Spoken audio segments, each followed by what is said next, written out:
అందరికీ నమస్తే అండి. ఇప్పుడు వరకు జరిగిన ఓవరాల్ సిచ్యుయేషన్ ఈ అల్లు అర్జున్ గారి కేసుకు సంబంధించి ఇందులో రేవంత్ రెడ్డి గారి వైఖరి, అల్లు అర్జున్ వైఖరి, ఈ ఓవరాల్ ఇష్యూ మీద ఒక కంక్లూజన్ ఫైనల్ వీడియో ఇచ్చేస్తున్నాం. ఆ తర్వాత ఏమైనా సబ్జెక్ట్ ఉంటే చేద్దాం, లేకపోతే లేదు. సో ఓవరాల్గా చూసుకుంటే అసలు రేవంత్ రెడ్డి గారికి ఏం కావాలి, రేవంత్ రెడ్డి గారి అభిమతం ఏమిటి, ఇంటెన్షన్ ఏమిటి, ఆయన సినీ రంగాన్ని గుప్పెట్లో పెట్టుకోవాలనుకుంటున్నాడా, సినీ రంగాన్ని శాసించాలనుకుంటున్నాడా, సినీ రంగాన్ని తొక్కేయాలనుకుంటున్నాడా, సినీ రంగాన్ని తరిమేయాలనుకుంటున్నాడా అనేది ఒకసారి చూడాలి. ఖచ్చితంగా దాన్ని డిస్కస్ చేయాల్సిన అంశం.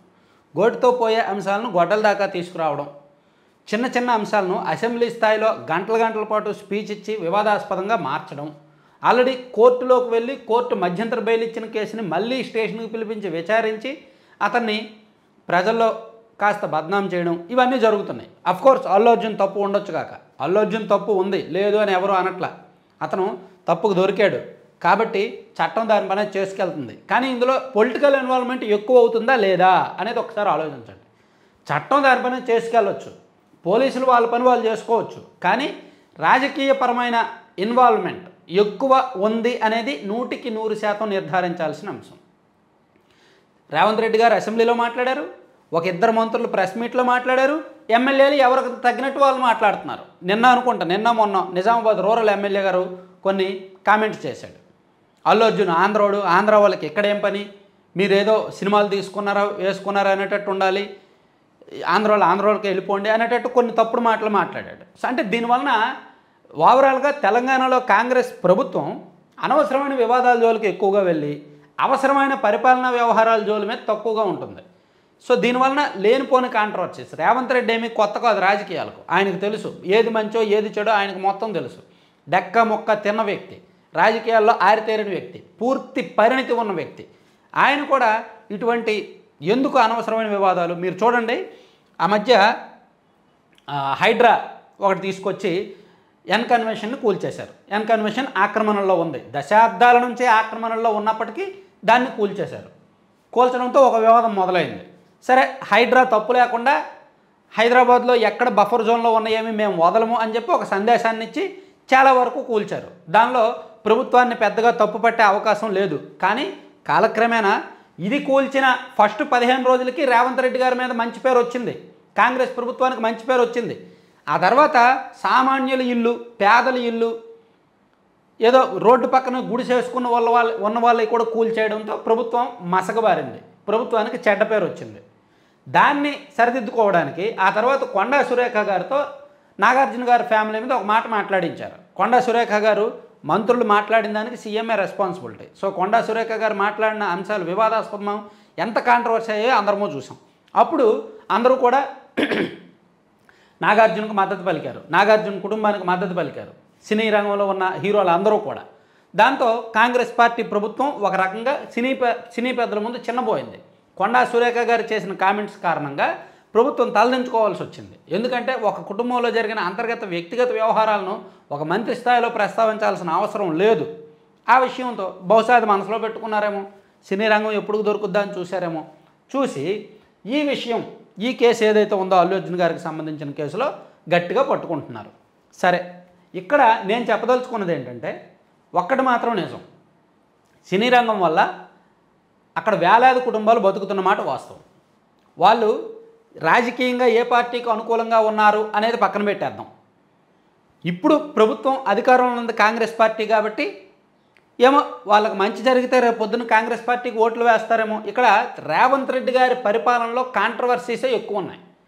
అంటే హైదరాబాద్లో మాకు ఓట్లు రాలేదు, సీట్లు రాలేదు, హైదరాబాద్ని మేము ఏం చేసినా పర్లేదు, ఇక్కడ ఉన్న సెటిలర్స్ని మేము ఏం చేసినా పర్లేదు, వీళ్ళు మాకు ఓట్లు వేయరు, ఈ సినిమా వాళ్ళు ఉన్న నియోజకవర్గాలు కూడా మాకు ఓట్లు రాలేదు, వీళ్ళు బీఆర్ఎస్ కేశారు కాబట్టి వీళ్ళు వెళ్ళిపోయినా పర్లేదు అనే ధోరణిలో ఆలోచిస్తున్నారేమో ఎక్కువగా రాజకీయం కనిపిస్తోంది.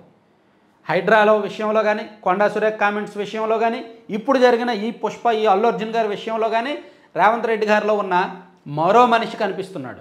ఆ మరో మనిషి అతన్ని రాజకీయంగా తొక్కేస్తాడు. ఇప్పటి వరకు రేవంత్ రెడ్డి గారి మీద ఉన్న అభిప్రాయం వేరు. రేవంత్ రెడ్డి గారు అంటే కష్టపడి పైకి వచ్చాడు, చాలా కింద స్థాయి మండల స్థాయి నుంచి ఈ సీఎం స్థాయి వరకు వచ్చాడు. ఆయన రాజకీయ చరిత్ర తెరిచిన పుస్తకమే, మనందరం చూసాం. గడిచిన 15 ఏళ్ళుగా అతని రాజకీయ చరిత్ర మొత్తం మనందరం దగ్గరుండి చూసాం.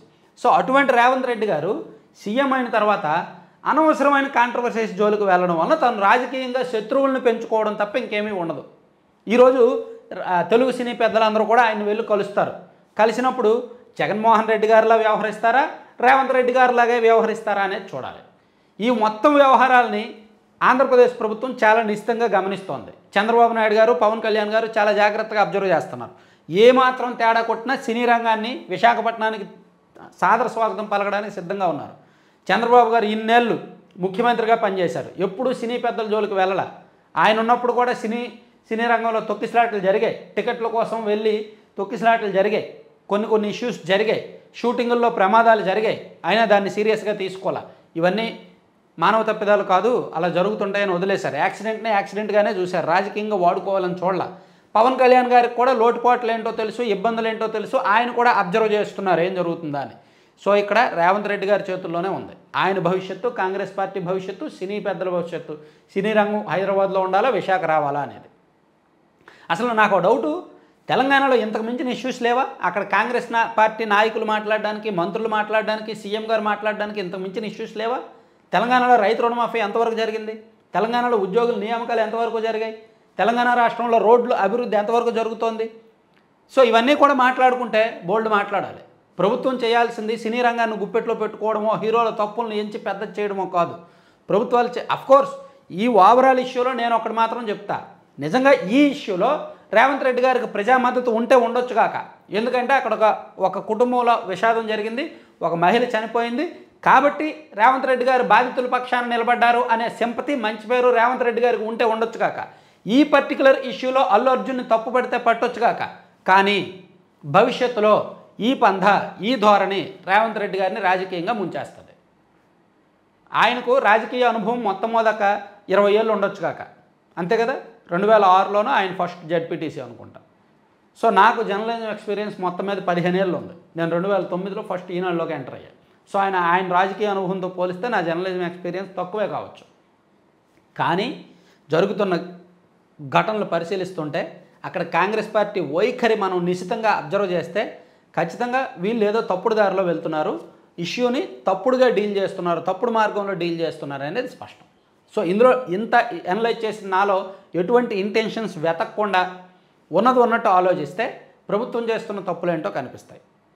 లేదు అలా కాదు, అల్లు అర్జున్దే తప్పు. ఎస్, తప్పు ఉంది కాబట్టే వాళ్ళు తగ్గున్నారు. వాళ్ళ తప్పు లేకపోతే వాళ్ళు అలా తగ్గుండరు, తలగ్గుండరు. వాళ్ళ సొల్యూషన్స్ వాళ్ళు చూస్తున్నారు, వాళ్ళ పరిధిలో ఉన్నంత వరకు వాళ్ళు చూస్తున్నారు. సో ఇక్కడ ప్రభుత్వ పెద్దలు కూడా 1-2 సార్లు ఆలోచించుకుంటే మంచిది. లేకపోతే రేవంత్ రెడ్డి గారికి ఫ్యూచర్ కష్టం. రాజకీయంగా సీఎం అయిన ఫస్ట్లోనే ఇన్ని కాంట్రవర్సీస్, ఇన్ని వివాదాల జోలికి వెళ్తే భవిష్యత్తులో ఈయన అంతా కాంట్రవర్సీలే అనుకుంటారనమాట. హైదరాబాద్లో ఉన్న సెటిలర్స్ చాలామంది ఆలోచిస్తారు. అదే ఆలోచిస్తే హైదరాబాద్ ఆదాయం పడిపోద్ది, మోర్ దాన్ 50% పడిపోద్ది ఆదాయం. అది తెలంగాణ రాష్ట్రానికే ముప్పు. అది ఆలోచించుకోవాలి. Thank you.